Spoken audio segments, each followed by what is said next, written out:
Hey guys, welcome to study with Sunil. देखिए दोस्तों, हमने जो रीजनिंग के क्वेश्चन आंसर की सीरीज शुरू कर रखी थी, काफ़ी तगड़ा रिस्पॉन्स आपका इसके ऊपर आ रहा है। तो इसी को मद्देनजर रखते हुए इसका कंटिन्यू अपन इसको करते हैं। देखिए, आज का लेसन अपन शुरू करते हैं जिसमें अपन बात करेंगे समानता के टॉपिक के बारे में। ये जो आपको सारे क्वेश्चन मैं आज प्रोवाइड करवाने वाला हूँ वो समानता चैप्टर से ही रिलेटेड है। रीजनिंग का एक काफ़ी इंपॉर्टेंट चैप्टर है जिसमें आपको दो शब्द देकर के दो शब्द पूछे जा सकते हैं, या फिर तीन शब्द देकर के आगे तीन शब्द पूछे जा सकते हैं। एक आपको बट्टे में शब्द देकर बाद में अनुपात में दिया जा सकता है, उसके बाद में समानुपात देकर के ऊपर नीचे बट्टे में देकर बाद में अनुपात में पूछा जा सकता है। किसी भी तरीके से आपको समानता से रिलेटेड क्वेश्चन अक्सर एग्जाम में दिए जाते हैं, तो अपन सभी क्वेश्चन आंसर के बारे में बात करेंगे। इसको लास्ट तक आप जरूर देखना। देखिए, पहला क्वेश्चन आपको दे रखा है, ओसिस का जो संबंध रेत के साथ में है वही संबंध द्वीप का किसके साथ में होगा? नदी, समुद्र, पानी या लहर? द्वीप का संबंध किसके साथ में होगा? क्योंकि नदी भी पानी होता है, समुद्र में पानी होता है और लहर भी पानी से होता है। तो क्या करेंगे वो? सोच रहे होंगे कि यहाँ पर पानी आएगा, है ना, लेकिन पानी यहाँ पर नहीं आएगा। देखो, पानी यहाँ पर आ सकता था अगर यहाँ पर ओसिस की जगह रेगिस्तान होता। अगर यहाँ पर रेगिस्तान होता और इसके अनुपात में आपको रेत दी जाती तो द्वीप के साथ में पानी आ जाता। लेकिन यहाँ पर ओसिस का जो संबंध रेत के साथ में दे रखा है वही संबंध द्वीप का किसके साथ में होता है? समुद्र के साथ में होता है। इसलिए समुद्र क्या होगा? इसका करेक्ट आंसर होगा। ठीक है, समुद्र is the correct answer. Next question देखो, विनाश का जो संबंध आग के साथ में है, प्रलय का वही संबंध किसके साथ में होगा? विनाश का जो संबंध आग के साथ, देखिए विनाश जब भी आता है पूरी तरीके से बर्बादी। विनाश का मतलब है पूरी तरीके से बर्बादी, अर्थात परिणाम इसका क्या होता है? आग। ठीक है, विनाश का परिणाम क्या होता है? आग। तो उसी तरीके से प्रलय का जो संबंध है वो किसके साथ होता है? भूकंप, बाढ़, आपातकाल या फिर भाप? तो ये तो नहीं होगा बिल्कुल भी, आपातकाल भी नहीं होगा। प्रलय का संबंध किसके साथ होगा? देखिए, भूमि के ऊपर पानी जो होता है वो अत्यधिक मात्रा में जब बहता है, यानी कि बाढ़ आती है, उस समय क्या आता है? प्रलय आता है। यानी बाढ़ क्या होगा? इस क्वेश्चन का करेक्ट आंसर होगा। भूकंप भी इसका आंसर नहीं होगा। बहुत क्लोज ऑप्शन मैंने यहाँ पर इंक्लूड कर रखे हैं और बिल्कुल इसी तरीके से आपको एग्जाम में दिए जाते हैं। तो ये जो समानता का टॉपिक है वो आपको देखने में ईजी लगता है, लेकिन इतना ईजी होता नहीं है जितना आप इतना इसको सोचते हो। देखिए, जिस प्रकार चॉकलेट का जो संबंध है वो मीठे के साथ में है, वैसे ही किताब का संबंध किसके साथ में होगा? शब्दकोश के साथ में, पुस्तकालय के साथ में, विश्वकोश के साथ में या फिर एटलस के साथ में? तो देखिए, एटलस तो इसका आंसर नहीं होगा। आपकी सुविधा के लिए बता दूं कि इन तीन ऑप्शन में से ये आपको बताना है। जिस प्रकार चॉकलेट का संबंध मीठे से है वैसे ही किताब का संबंध किससे है? देखो, चॉकलेट जो होती है वो मीठी या कड़वी भी हो सकती है, लेकिन अधिकांशतः देखा जाता है कि जो चॉकलेट होती है वो कैसी होती है? आपकी मीठी ही होती है। इसलिए विश्वकोश जो होता है वो क्या होता है? किताब का एक विस्तृत रूप होता है। विश्वकोश किताब का एक विस्तृत रूप होता है और विश्वकोश ही क्या होगा? इसका करेक्ट आंसर होगा। ना तो पुस्तकालय होगा और ना ही शब्दकोश होगा। उधार लेना, उधार लेना का जो संबंध चुराने से है वही संबंध किसका होगा निम्न में से?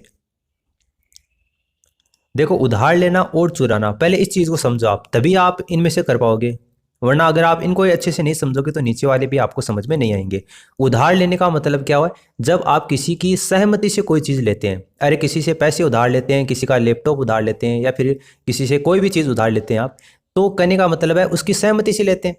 और आपको लिया चुराना, चुराना असहमति से लिया हुआ होता है। आप किसी की कोई डिजिटल सामान चुरा के ले आते हैं या फिर किसी का फ़ोन चुरा लेते हैं तो वो असहमति होता है। उधार लेना सहमति, चुराना जो होता है वो असहमति से लेना। उसी तरीके से आपको एक तो सहमति के साथ में और दूसरा बिना सहमति के, इस तरीके का ऑप्शन आपको देखना है। देखिए, प्रवेश करना, अतिचार, ये क्या होता है? पहले तो आपको पता होना चाहिए अतिचार किसको बोलते हैं। कहना, बोलना, पूछना, भीख मांगना, चोट पहुंचाना या फिर मारना? बहुत क्लोज ऑप्शन है। आप अगर अच्छे से आपकी कमांड है इस सब्जेक्ट के ऊपर, अच्छे से इन शब्दों के ऊपर अगर आपकी कमांड है, हिंदी के व्याकरण के ऊपर आपकी कमांड है, तब आप समझ पाओगे इन चीज़ों को और तभी ये क्वेश्चन हल होंगे। क्योंकि रीजनिंग एक ऐसा टॉपिक है जिसमें आपको लगभग जीके का नॉलेज भी होना जरूरी होता है, हिंदी का नॉलेज भी होना जरूरी होता है, मैथमेटिक्स का नॉलेज होना भी जरूरी होता है, इंग्लिश का नॉलेज होना भी जरूरी होता है, क्योंकि कोडिंग डेकोडिंग वाले वो सारे थे। हर एक सब्जेक्ट का जब आपको नॉलेज होता है तभी रीजनिंग आपको आ सकती है। क्योंकि रीजनिंग के क्वेश्चन एग्जाम में इसीलिए दिए जाते हैं, आपका प्रेजेंस ऑफ माइंड चेक करने के लिए। आपका जो जनरल साइंस कितना नॉलेज है उसका सारा पता चल जाता है आपका रीजनिंग के अंतर्गत। देखिए, प्रवेश करना और अतिचार इसका आंसर होगा। प्रवेश करने का मतलब क्या है? आप किसी की सहमति के बाद में प्रवेश करते हैं तो वो प्रवेश होना होता है। और अतिचार का मतलब होता है बिना सहमति के। अतिचार का मतलब क्या होता है? बिना सहमति के। तो बिल्कुल ऑप्शन फर्स्ट होता है वही इसका करेक्ट आंसर होगा, क्योंकि ऊपर वाले आपको जो कंडीशन दे रखी है वो इसी को फॉलो करती है।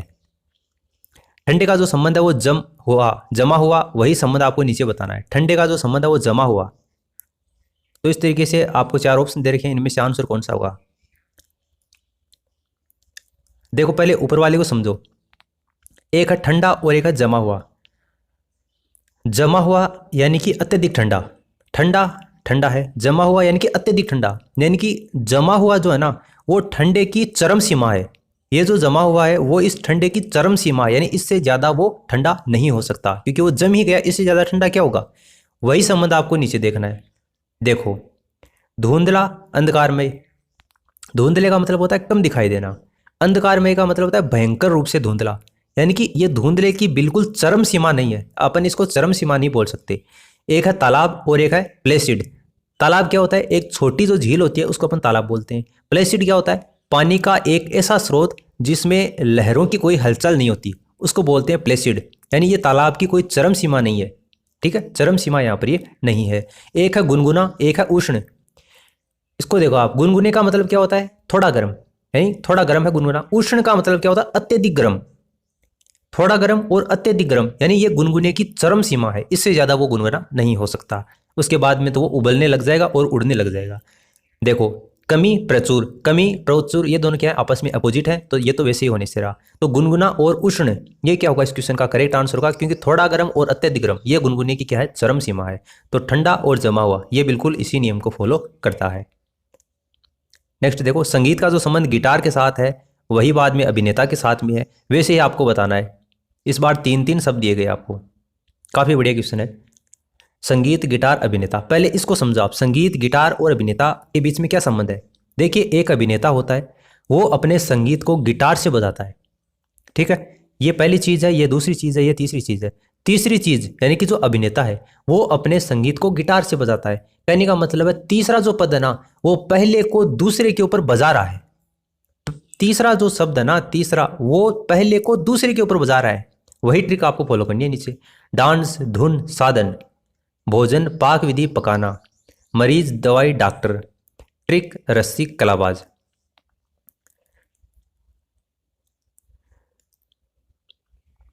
उम्मीद करता हूं कि आपने इसका आंसर सोच लिया होगा। देखिए इसका आंसर आपको बता देता हूं, ऑप्शन डी इसका आंसर होगा। क्यों होगा? क्योंकि जो कलाबाज होता है एक खिलाड़ी, कलाबाज एक खिलाड़ी जो कि ट्रिक को रस्सी के ऊपर नचाता है, इसलिए ये जो है वो बिल्कुल ही आपका क्वेश्चन में जो आपको जो दे रखा है इसके नियम को फॉलो करता है। ट्रिक रस्सी कलाबाज, ऑप्शन डी इसका आंसर होगा। अगला क्वेश्चन देखो, 25 का जो संबंध है वो 37 के साथ में है, बाद में 49 का संबंध किसके साथ में होगा ये बताना है। तो देखिए 25 जो होता है वो 5 का स्क्वायर होता है, इसका संबंध आपको दे रखा है 37 के साथ में। अब 37 के पास में कोई ऐसी संख्या देखो जो वर्ग होती है, 36 है ना, 36 किसका वर्ग होता है? 6 का वर्ग होता है, तो 6 का वर्ग प्लस 1 कर दिया तो वो 37 हो गया। उसी तरीके से आपको 49 दे रखा है तो ये 7 का स्क्वायर होता है, 7 के बाद में क्या आता है? 8 आता है, तो 8 का स्क्वायर कर दो, उसके बाद में 1 जोड़ दो तो क्या हो जाएगा? 8 का स्क्वायर 64 होता है, 64 में 1 जोड़ दिया तो कितना आ गया? 65 आ गया, और 65 आपको ऑप्शन डी में दे रखा है, यही इसका आंसर हो जाएगा।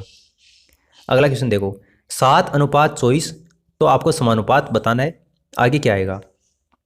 पहले देखो कि 7 से 24 कैसे आया।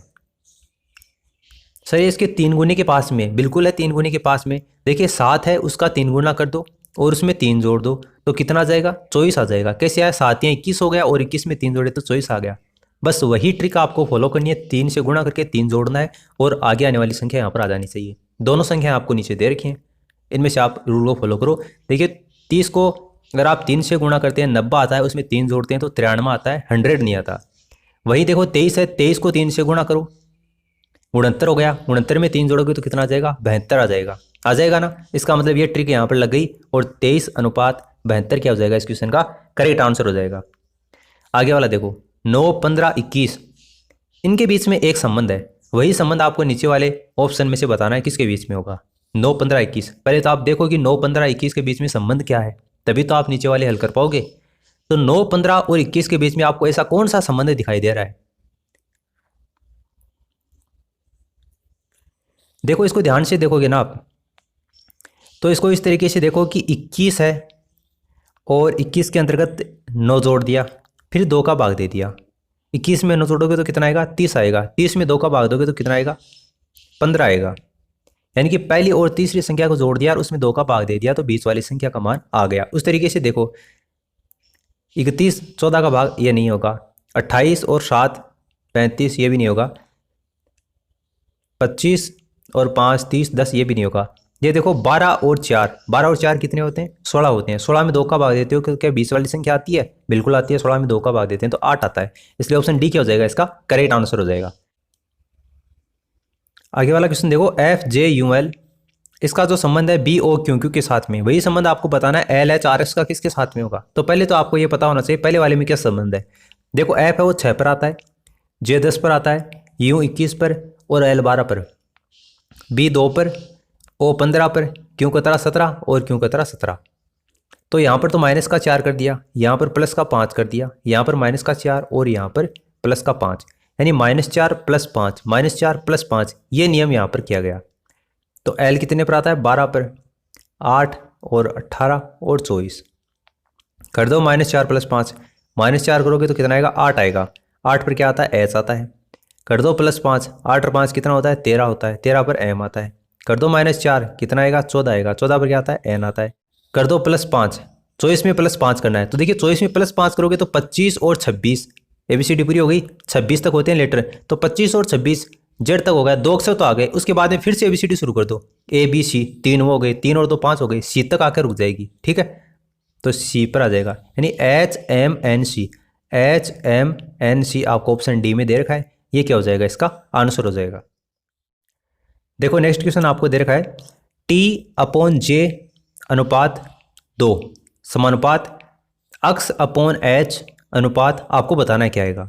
तो देखो T दे रखा है यानी कि 20 दे रखा है, J दे रखा है यानी 10 दे रखा है, तो इसका आप भाग देते हैं। 2 आता है, बिल्कुल आता है। 2 ही आपको आगे दे रखा है।